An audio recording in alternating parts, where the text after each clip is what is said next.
찰퍽찰퍽 피 닿는 소리들부터 시작해서 온갖 비명 소리, 다리가 복부 관통당한 사람도 있고 지옥이었습니다. 저는 안면 2방, 사타구니 1방, 무릎 관통 총 4방 맞았습니다. 누구로 살까봐 너무 무서웠습니다. 정말 다시 한번 제대로 싸워보고 싶다. 북한은 또 대한민국을 공격할 거라고 생각하시나요? 네, 그렇게 생각하고 있습니다.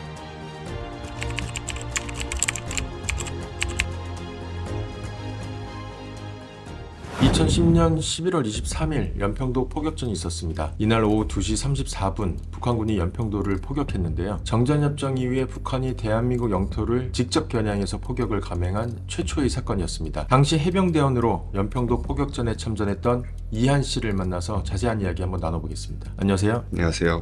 연평도 포격전 당시에 현장에 계셨던 거죠? 예, 맞습니다. 그때 당시 상황 설명 한번 해주시겠어요? 그때 당시에는 수산훈련 중이었고요. 소산훈련. 네, 그래서 전부 진지에 들어가서 대피하는 훈련을 하고 있었습니다. 해병대 입대한 게 언제예요? 2010년 5월 17일입니다. 기수가 1118기. 1118기. 입대하기 전에 2010년 3월 26일에 네. 천안함 피격 사건이 있었잖아요. 네, 맞습니다. 우리 대한민국 해군의 천안함이 북한군 중월에 맞아서 피격된 사건인데 이 사건으로 104명의 승조원 중에서 46명이 전사한 네. 사건이 있었어요. 이런 상황에서 해병대 가는 게 무섭진 않았어요? 무섭고 두려웠습니다. 그래서 아버님께 이제 말씀을 드렸었는데 아버님께서는 안 된다, 이럴 때 가야 진짜 영웅이고 남자다. 그래서 어쩔 수 없이 두려웠지만 지원했습니다. 먼저 지원을 했다가 천안 피격 사건이 터진 거고 네, 그래서 맞습니다. 좀 고민을 하던 차에 아버님께서 이럴 때 가야 된다. 네, 아버지도 해병대 나오셨어요? 아닙니다. 아버지, 작은아버지, 삼촌 모두 삼형제는 군대를 나오지 않았어요. 예. 본인은 안 나오셨는데 예, 이럴 때 해병대 가야 된다. 예, 맞습니다. 그래요. 그때 당시에 굉장히 남북 관계도 안 좋고 천안 피격 사건도 네. 있었고 그래서 훈련을 굉장히 많이 했다고 들었거든요. 아, 네, 많이 했습니다. 어느 정도였어요? 거의 한 달에 한 번씩은 수산훈련을 했던 것 같고요. 북한군이 이제 반격을 한다는 가정하에 이제 저희는 다 대피하는 훈련을 하고 있었습니다. 소속이 어디였어요? 저는 연평대 정비소대 정비소대. 네, 있었습니다. 그럼 주 하는 임무가 어떤 거였어요? 발칸포 수리병이었습니다. 근데 연평도 포격전이 딱 발발했을 때 그때 상황 좀 기억나는 거 있으세요? 제가 첫 발에 이제 피격을 당했다 보니까 이제 제가 기억하는 거는 제가 맞고서 붕 뜨는 느낌이 있었어요. 한쪽 팔이 장면을 보고 한쪽 다리를 장면을 보게 되고 옆에 전우들이 예, 맞습니다. 피가 그냥 난무했던 것 같습니다. 포탄 피격을 받고선 날아가는 중에 그런 것들이 이렇게 네. 슬로우 모션처럼. 다 슬로우모션 보이더라고요. 그때 이한 씨는 어디를 다 부상당했어요? 저는 안면 2방, 사타구니 1방, 무릎 관통 총 4방 맞았습니다. 무릎 관통상을 네. 입었어요. 지금 얼굴이 이렇게 굉장히 잘생겼는데 아닙니다. 얼굴이 여기 흉터가 아직 있는 것 같아요. 네, 오른쪽엔 남아있고 네. 왼쪽은 사라졌습니다.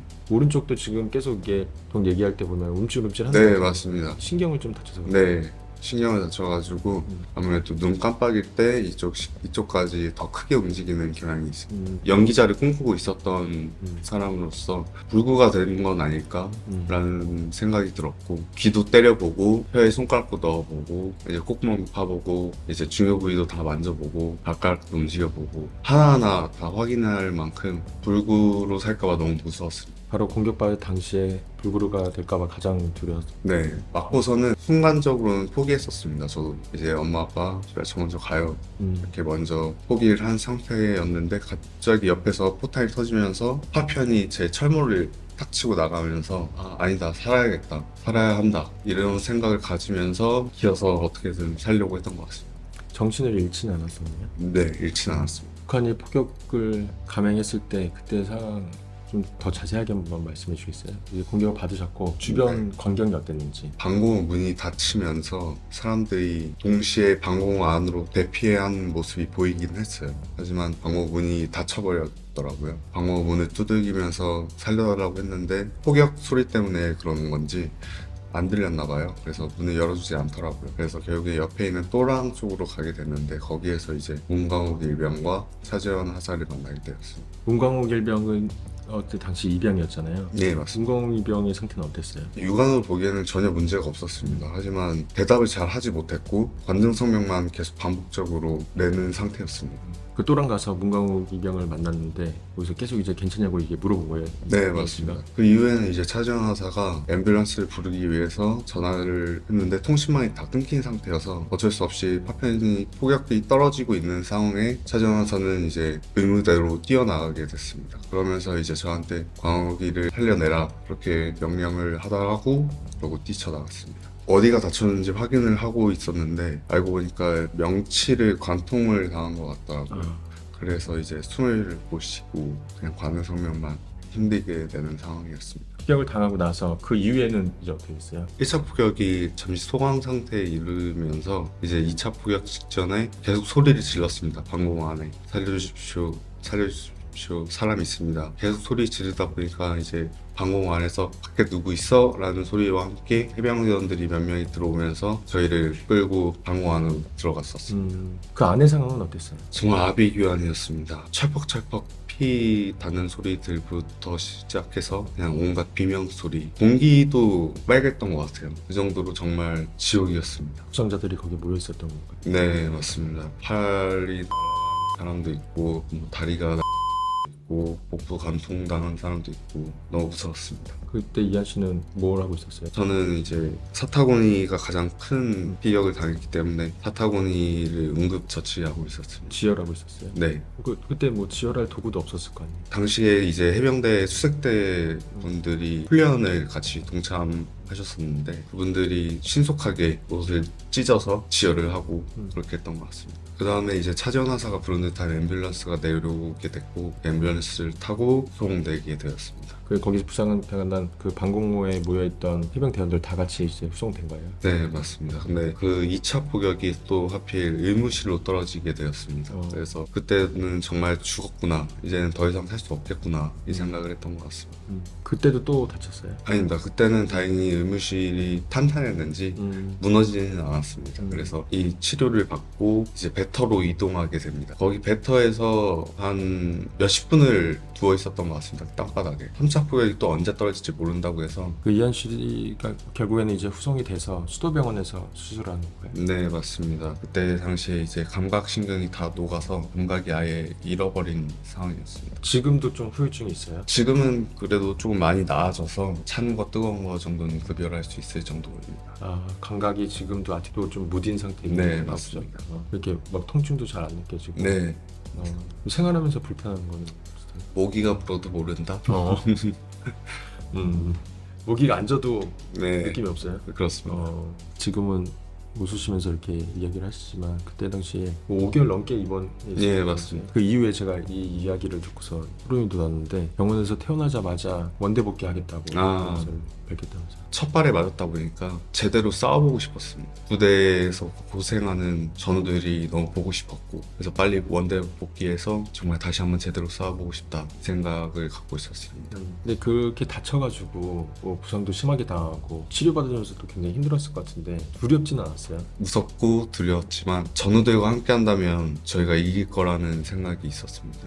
북한은 또 대한민국을 공격할 거라고 생각하시나요? 네, 그렇게 생각하고 있습니다. 왜 그렇게 생각하세요? 우리나라가 많이 뒤통수를 맞았고 제2연평해전부터 뭐 목함질에 천안함, 연평도 포격선까지 정말 많은 사상자가 있었음에도 불구하고 제대로 대응을 신속하게 했지만 저희들도 많이 다치지 않았습니까? 그런 사건이 또 있을 거라고 저는 분명히 생각하고 있습니다. TSD 외상후 스트레스 장애를 지금 앓고 계신 거예요? 네, 지금도 알고 있습니다. 작은 소리들부터 큰 소리들까지 갑작스럽게 소리가 들린다거나 깜짝깜짝 놀라는 게 일단 가장 크고요. 수면 장애도 있고 불안 증세가 굉장히 심합니다. 이렇게 밀폐된 공간에 있으면 불안한 마음이 굉장히 큽니다. 그걸 어떻게 지금 이겨내고 계세요? 치료는 받고 계세요? 네, 지금 병원 아직도 다니고 있고요. 저 스스로도 이겨내기 위해서 운동이나 여러 가지 사람들을 만나면서 우울증을 이겨내려고 노력하고 있습니다. 좀 운동하고 그러면 좀 기분이 좋아지나요?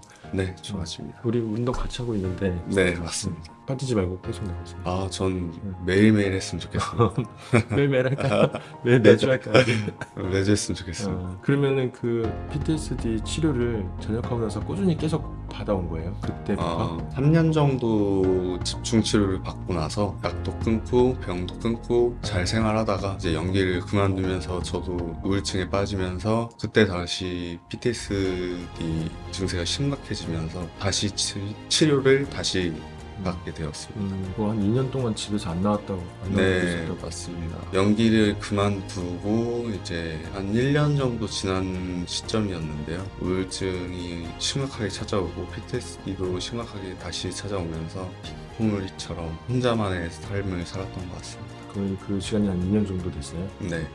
근데 다시 치료를 받기 시작하면서 조금 극복을 하신 거고요. 네, 어느 순간 이렇게 살다가는 정말 죽을 수도 있겠다는 생각이 들더라고요. 어느 날 갑자기 그냥 병원을 찾아가게 됐습니다. 그냥 혼자 자발적으로 찾아간 거예요. 네, 이러다가 정말 위험하구나 생각이 들더라고요. 해병대 가신 거 후회하세요? 후회하지 않습니다. 저는 아직도 해병대를 사랑하고 아버지도 사랑하고 있습니다. 저 해병대를 안 가려고 했는데 아버지께서 가라고 하셔가지고 네, 맞습니다. 원망한 적은 없으세요? 원망한 적 한 번도 없습니다. 그리고 또 제 기수가 1118기인데 아버님 생일이랑 똑같아요. 11월 18일. 그냥 운명이라고 생각하고 있습니다. 아버지께서는 굉장히 미안한 마음이 있으실 거예요. 네, 아버지께서는 아직도 술 드시면 음. 항상 저에게 미안하다고 울면서 얘기하십니다. 해병대 가서 다쳤잖아요. 네. 근데 간 거를 후회하지 않는 이유는 뭐예요? 예전에도 한번 얘기했던 적이 있었습니다. 많은 욕을 먹었는데 이번에도 욕을 먹을지 모르겠지만 제가 해병대를 갔기 때문에 피격을 당한 게 아니라 해병대이기 때문에 죽지 않았다고 저는 생각을 합니다. 그렇다고 세종화사와 공공일명 해병대가 아니라는 건 아니지만 근데 왜 누가 욕해요?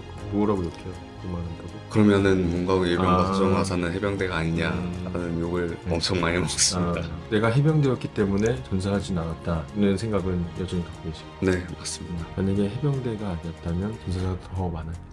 네, 그때 소상훈련을 정말 철저하게 했기 때문에 사상자가 적었다고 생각하고 있습니다. 포탄이 진짜 빗발쳤다고 하더라고 거기 계셨던 분들이. 네. 바로 소상훈련을 많이 한 덕분에 피해를 최소화할 수 있었다는 거잖아요. 네, 맞습니다. 북한군은 언제 어디서든 도발할 준비를 하고 있습니다. 우리 국군이 확고한 군사대비 태세를 유지하고 있는 이유이기도 한데 마지막으로 우리 영상을 시청하고 있을 장병들에게 한마디 부탁드립니다. 연평도 포격전을 보시면 아시겠지만 정말 강도 높은 훈련 덕분에 저희가 신속한 대응을 할 수 있었습니다. 많이 힘들겠지만 훈련들을 무사히 잘 마치고 잘 이겨내서 그런 사건이 일어난다면 잘 대응해서 우리의 나라를 잘 지켜주시기 바라겠습니다.